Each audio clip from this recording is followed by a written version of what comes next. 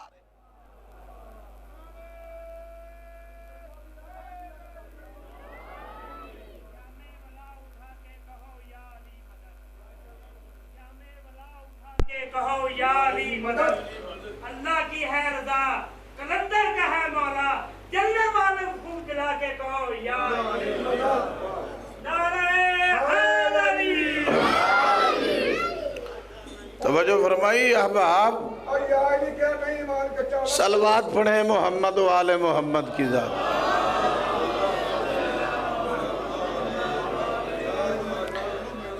محبت علی بھی، توجہ میری طرف، محبت علی بھی جلاتی ہے اور بغض علی بھی جلاتا ہے۔ ان دونوں کے جلانے میں فرق بڑا ہے۔ محبت علی کس شے کو جلاتی ہے؟ پیغمبر ارشاد فرماتے ہیں حب علی تاکل الذنوب کما تاکل النار الحطب، میرے بھائی علی کی محبت گناہوں کو ایسے جلا دیتی ہے جیسے آگ لکڑیوں کو جلا دیتی ہے۔ جیسے آگ لکڑیوں کو کھا جاتی ہے۔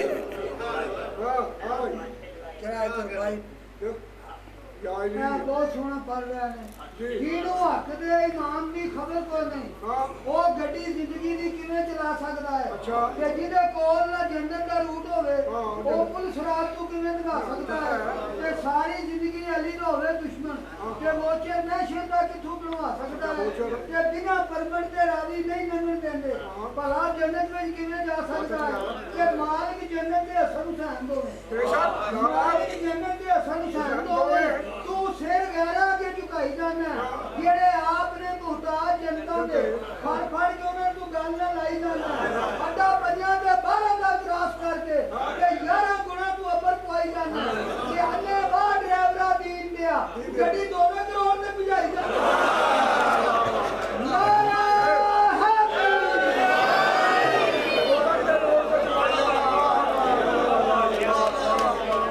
صلوات پڑھیں محمد و آل محمد کی ذات۔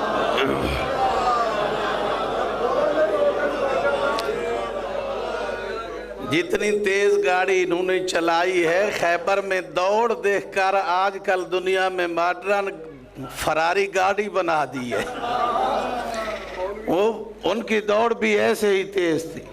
صاحبان احمد مختار فرما رہے ہیں کہ میرے بھائی علی کی محبت گناہوں کو ایسے جلا دیتی ہے جیسے آگ لکڑیوں کو جلا دیتی ہے، اور ایسا معیار مقرر فرمایا ہے پیغمبر نے کہ میرے بھائی علی کی،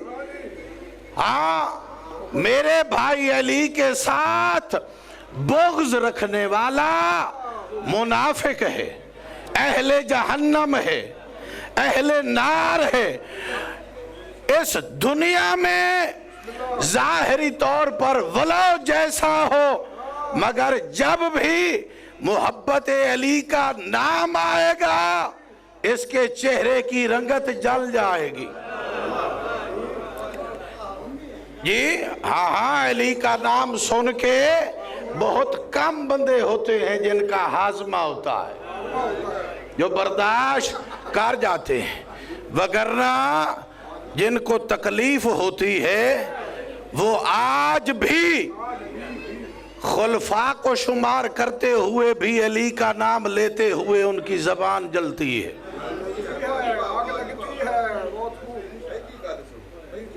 جی ہاں، تو اہل دوزخ سے دروغ جنت سوال کر رہے ہیں کیا تمہارے پاس رسول نہیں آئے؟ جی کیا تمہارے سامنے آیات نہیں پڑھی گئی؟ کیا تمہیں حق نہیں دکھایا گیا تھا؟ جی یہ سوال کریں گے دروغہ جہنم، اہل جہنم سے. اور جب اہل جنت اہل جہنم سے سوال کریں گے تو وہ پوچھیں گے کہ تمہیں جہنم کیوں ڈالا گیا ہے؟ تو وہ کیا جواب دیں گے؟ وہ جواب دیں گے لم نکو مصلین، ہم نماز نہیں پڑھتے تھے. یہ اب مشکل کام آ گیا. جی اہل جہنم کیا کہیں گے؟ لم نکو مصلین، ہم نماز نہیں پڑھتے تھے. جی قرآن مجید میں کافر کی 4 قسمیں استعمال ہوئی. قرآن مجید میں کافر کی 4 قسمیں استعمال ہوئی ہیں. پہلا کافر اللہ کی وحدانیت کا، جسے مشرک کہا گیا ہے. اللہ کہتا ہے جو میرا انکاری ہے وہ مشرک ہے. اور قرآن میں واضح طور پر حکم دیا ہے انما المشرکون نجس، مشرک نجس. اسی کے بالمقابل اللہ نے ارشاد فرمایا ہے اقیموا الصلاۃ ولا تکونوا من المشرکین، نماز قائم کرو وگرنہ مشرک ہو جاؤ گے. تلوات پڑھیں محمد وآل محمد.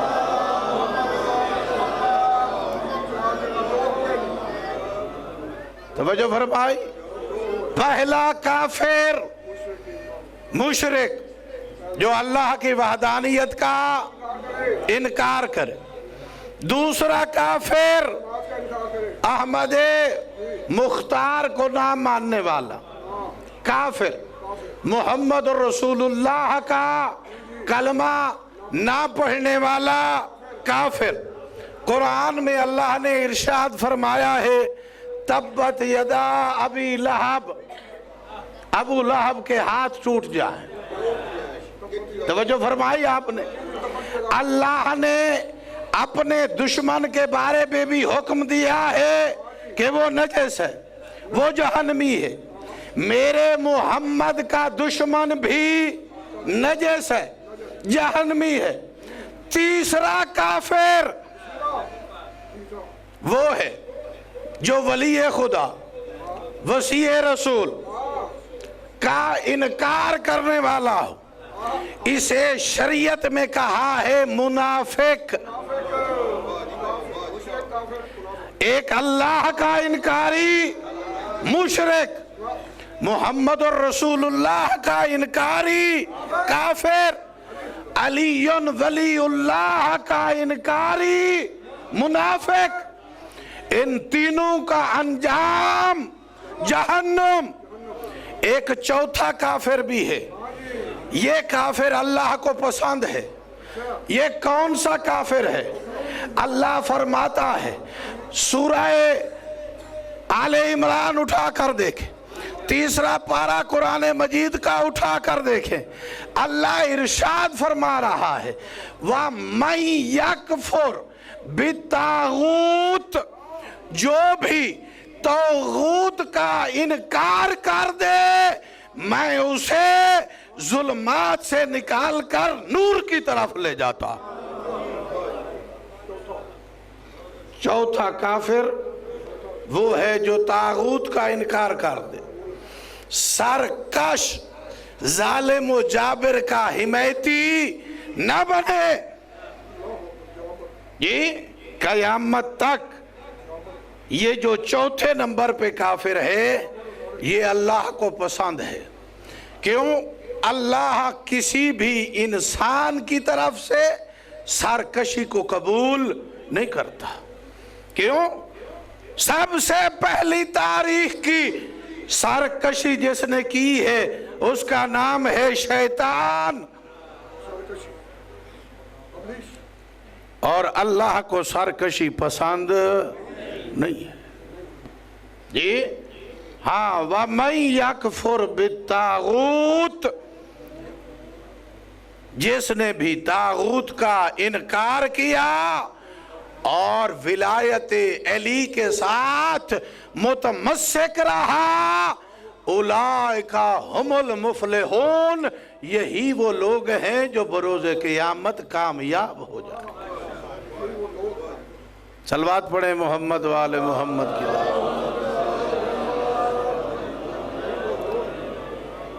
چمن چمن گلی گلی، نگر نگر گلی گلی، نعرہ حیدری۔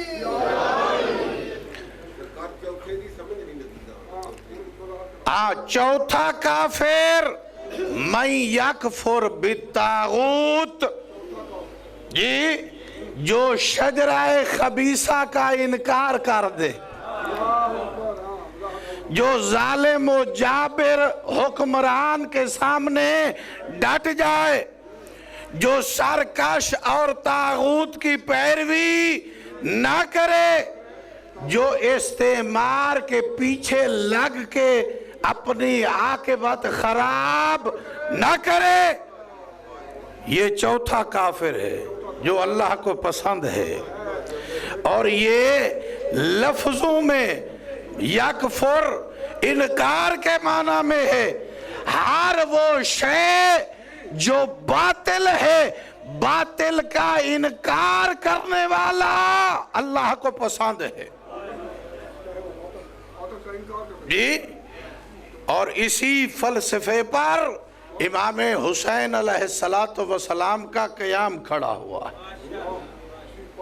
اور آج بھی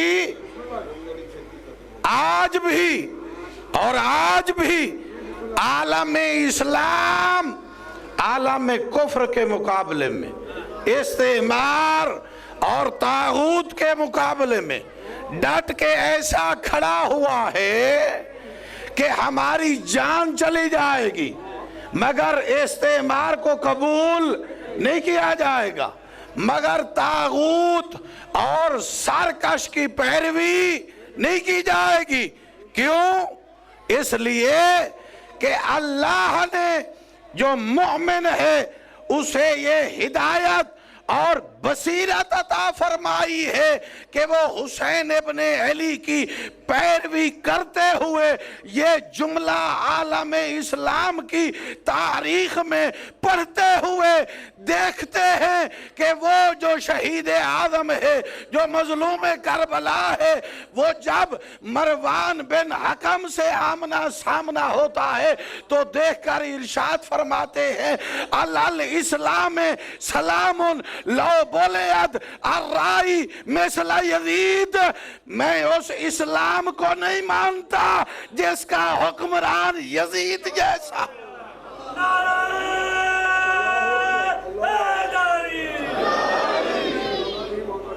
ہے ہماری درسگاہ، ہے ہماری درسگاہ، حق کا سیدھا راستہ، حق کا سیدھا راستہ، کل ایمان کل قرآن نعرہ حیدری۔ کیسا حق ہے جس کو پیغمبر نے 1.25 لاکھ انبیاء کے سامنے، ہاں میں عوام نہیں کہہ رہا، انبیاء کہہ رہا ہوں، 1.25 لاکھ انبیاء کے سامنے علی ابن ابی طالب کی ولایت کا اقرار کرا کے ارشاد فرمایا کہ جب انبیاء کی علی کی ولایت کے بغیر نہیں گزرتی اور کسی کی کیسے گزر سکتی ہے؟ جی اللہ رب العالمین ہے اور میں رحمت للعالمین ہوں، اور علی امام المبین ہے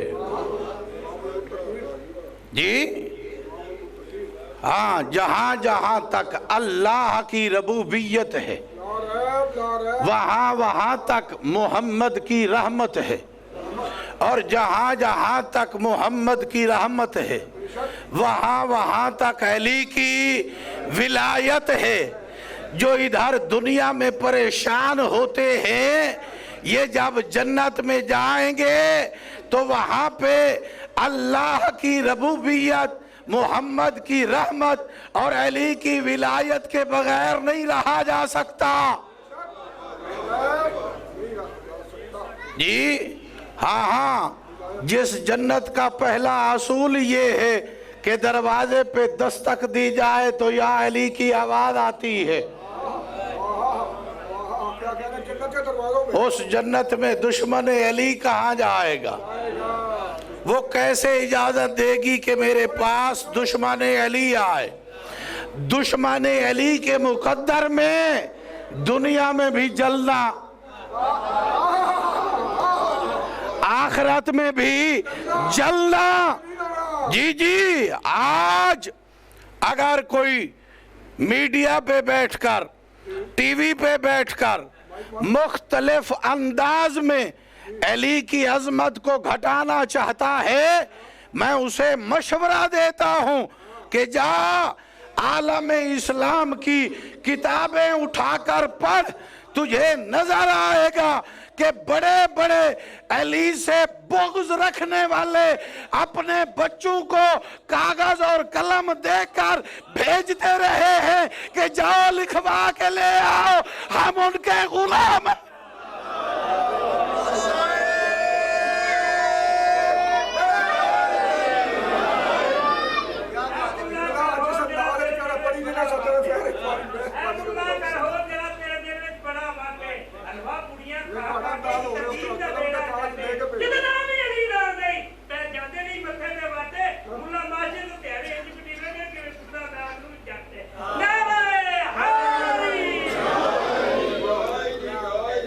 توجہ فرمائی؟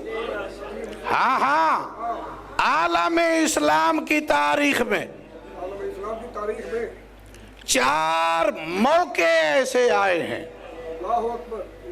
جہاں پہ 1 2 3 فرد نہیں، پورے کے پورے اصحاب پیغمبر ساری رات تیاری کرتے رہے، جاگتے رہے ہیں کہ کاش یہ منصب ہمیں مل جائے، کاش اس سعادت میں ہم شریک ہو جائیں، مگر وہ مناصب علی کے علاوہ کسی کو نصیب نہیں ہوئے۔ پہلا منصب جب یہ سارے اکٹھے ہو کر آئے، محمد تیری بیٹی جوان ہے، جواب دیا یہ اللہ کا فیصلہ ہے، اور اللہ کی طرف سے ایک ستارہ بھیجا جا رہا ہے، جس کے گھر میں وہ ٹوٹ پڑا زہرا کا عقد کر دوں گا۔ سارا مکہ ساری رات جاگتا بھی رہا ہے، گھروں کو چراغیں بھی کرتا رہا ہے، خوشبوئیں بھی لگاتا رہا ہے، مگر جب ستارہ آیا ہے وَالنَّجْمِ إِذَا هَوَىٰ، اللہ فرماتا ہے مجھے قسم ہے اس ستارے کی جو ٹوٹا ہوا آسمان سے زمین کی طرف گیا تو وہ کس گھر میں آیا؟ مکہ میں، اس گھر میں، اس حجرے میں جس میں بس ایک دیا جل رہا تھا اور ایک جوان مصلی عبادت میں سجدے کی حالت میں سبحان ربی الاعلی۔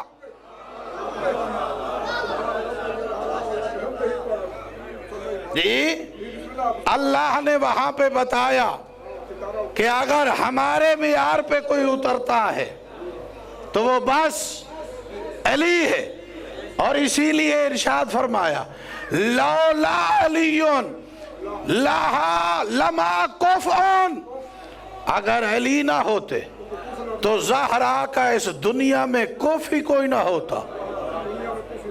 علی ہی واحد و تنہا کو فضا رہا ہے. یہ پہلا موقع. 1 2 3 نہیں، ڈھیر سارے اصحاب ساری رات عبادت کرتے رہے، خوشبوئیں لگاتے رہے، گھر چراغاں کرتے جا رہے، مگر مقدر علی ابن ابی طالب، چناؤ علی ابن ابی طالب. دوسرا موقع جب سارے اصحاب تڑپتے رہے کہ کاش یہ سعادت ہمیں مل جاتی. وہ کون سا موقع ہے؟ وہ موقع ہے مباہلہ کا. جب سارا مدینہ تیار تھا کہ صبح ہم بھی جائیں گے، نکلے سارے ہیں. مدینے کے باہر جب آ کے پیغمبر نے ایک شرط لگائی تو سارے گھروں کو واپس کہا میرے ساتھ بس وہ آئے جس نے زندگی میں کبھی جھوٹ نہ بولا.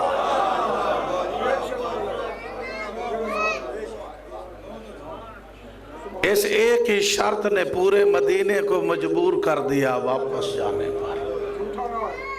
جی ہاں چونکہ میں انہیں لے کر جا رہا ہوں جنہیں قرآن صادقین کہتا ہے، جنہیں اللہ صادقین کہتا ہے، جس نے زندگی میں کبھی جھوٹ نہیں بولا. جی وہ ہمارے ساتھ ہے. یہ دوسرا موقع مقدر علی ابن ابی طالب، چناؤ علی ابن ابی طالب کا ہوا.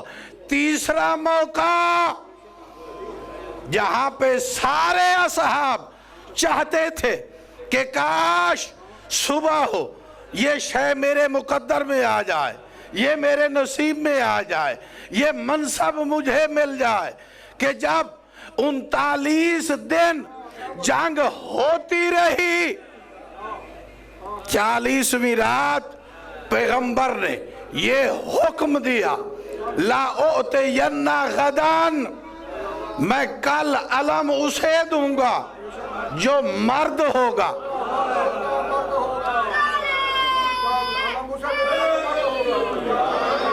کرارن غیر فرار. جی اس طرح اس کے قدم جمے ہوئے ہیں کہ ایک لمحے کے لیے بھی پیچھے ہٹنے والا نہیں ہے. اگلی صفت بیان فرمائی کہ وہ اللہ اور اس کے رسول سے محبت کرتا ہے، اللہ اور اس کا رسول اس سے محبت کرتا رہا ہے. جی کرتا ہے. ساری رات اصحاب جانتے رہے، جاگتے رہے ہیں کہ صبح ہو یہ شاید منصب ہمیں مل جائے، شاید علم ہمارے مقدر میں آ جائے. علم کی مخالفت کرنے والا اگر خیبر پڑھ لیتا تو تجھے یہ توفیق نہ ہوتی. ہاں جس علم کی مخالفت کر رہا ہے اسے سارے کے سارے تھامنے کے لیے تڑپتے رہے.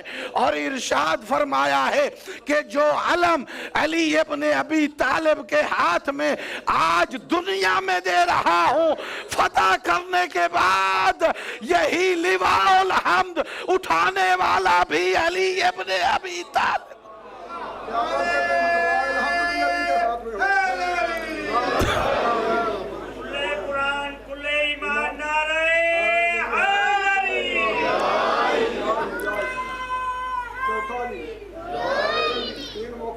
اللہ رب العزت نے جتنی مناسب، جتنی عزتیں عطا فرمائی تھی، اتنا ہی درد دیے اس امت نے. انہوں نے ایک ایک منصب کا ایسا ایسا بدلہ لیا کہ زہرا کی اولاد کی قبریں قبروں کے ساتھ نہیں آئیں.